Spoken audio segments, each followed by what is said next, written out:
អ្នកចូលចិត្តក្តាមបែបអញ្ចឹងណាឃើញវីដេអូនេះហើយគឺដឹងថាស្រាវទឹកមាត់ច្រោកហ្មងតែបើអ្នកអត់ចេះញ៉ាំទេគឺថាច្បាស់ណាស់គាត់ច្បាស់ជាថាញើតតែម្ដងតែរសជាតិវិញគឺថាជូរប្រៃផ្អែមឆ្ងាញ់ណាស់បងប្អូនណារសជាតិអីគេបែបរៀងដិតហិលតិចមកតែនេះខ្ញុំអត់សូវហ៊ានដាក់ហិលខ្លាំងទេខ្លាចកូនខ្ញុំញ៉ាំអត់កើតចាព្រោះអីពួកគាត់ក៏ចូលចិត្តញ៉ាំដែរមុនដំបូងយើងត្រូវសម្អាតក្តាមមកដុសលាងវាឲ្យស្អាតសិនក្តាមថ្ងៃនេះរៀងតូចៗទេប៉ុន្តែខ្លាញ់ល្អបងប្អូនខ្លាញ់គេឡើងណែនស្នូកដែរហ្នឹងហូបនេះយូរហ្នឹងអាសម្អាតវាហ្នឹងឯងបងប្អូនចាបេះព្រួយឲ្យដុសលាងវាហ្នឹងគឺសម្អាតមាត់សម្អាតអីវាហ្នឹងឡើងយូរហើយគ្រឿងផ្សំសំខាន់គឺមានជីថ្ពាល់ត្រីជីអាណាហើយជីក្រហម3មុខហ្នឹងគឺសំខាន់ហ្មងកាត់ក្លិនឆ្អាបហើយនឹងបង្កើនក្លិនឈ្ងុយហើយបន្តទៀតនេះគឺមានខ្ទឹមសខ្ទឹមក្រហមម្ទេសក្រូចឆ្មាក៏ត្រូវការច្រើនដែរម្ទេសហ្នឹងគឺថាដាក់តាមចំណូលចិត្តឯងចូលចិត្តហិលខ្លាំងដាក់ច្រើនមកហិលកាន់តែខ្លាំងកាន់តែឆ្ងាញ់ចំពោះម្ទេសខ្ទឹមហ្នឹងអាចយកវាទៅកិន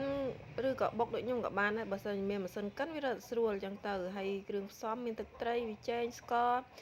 រដាក់រៀងច្រើនបន្តិចហើយខ្ញុំលួចរ៉ូឌីបន្តិចដែរហើយបាច់ក្រូចឆ្មាមកចារសជាតិវិញយកឲ្យដិតឲ្យហើយបងប្អូនហើយត្រូវការថែមទឹកថែមអីឲ្យហើយទៅភ្លក់ឲ្យរៀងដិតប្រៃជូរអែមប្រៃជូរផ្អែមអញ្ចឹងមកគឺថាឆ្ងាញ់ដល់ពេលយើងដាក់ជាមួយក្តាមទៅបានវាចូលជាតិបើសិនជាសាពេកក៏វាអត់ចូលជាតិមួយក្តាមដែរហើយខ្ញុំដាក់បន្ថែម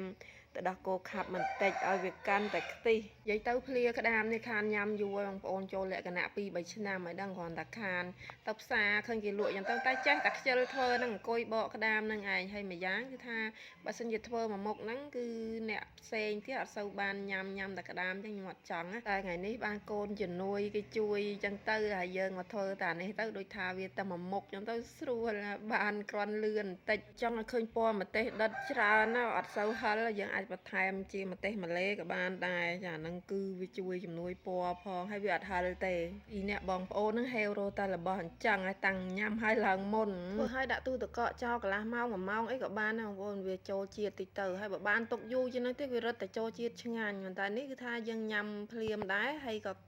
សល់ទុក